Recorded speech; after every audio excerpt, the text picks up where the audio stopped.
قالوا نعبد الہک، کیسے پیارے الفاظ ہیں، یہ سکھایا کرو اپنے بچوں کو.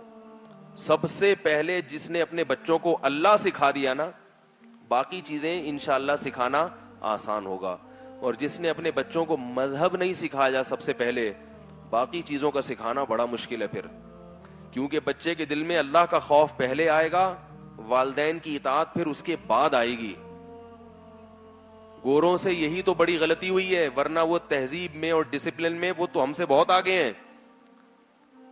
ان سے سب سے بڑی غلطی کیا ہوئی کہ انہوں نے اللہ کو اپنی ڈکشنری سے نکال دیا.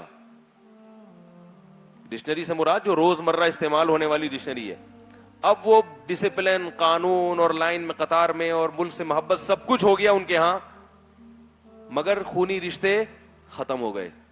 کیونکہ خونی رشتوں کو جوڑنے کے لیے اللہ کا خوف چاہیے. محبتیں ختم ہو گئیں، کتوں سے محبت ہو رہی ہے اور انسانوں سے نفرت ہو رہی ہے.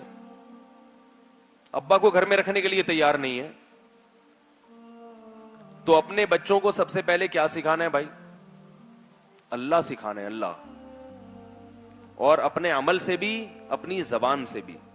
عمل سے کیسے سکھانا ہے؟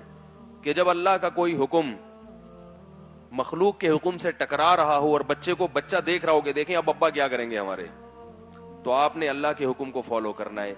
بچے کے ذہن میں یہ بات بیٹھ جائے گی کہ سب سے پہلے کون ہے؟ اللہ ہے.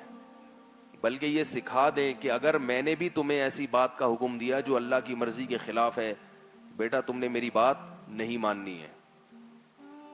یہ آپ نے اس کو باور کرا دیا نا تو آپ کی بھی باتیں مانے گا پھر وہ. سب سے بڑی غلطی یہی ہوتی ہے.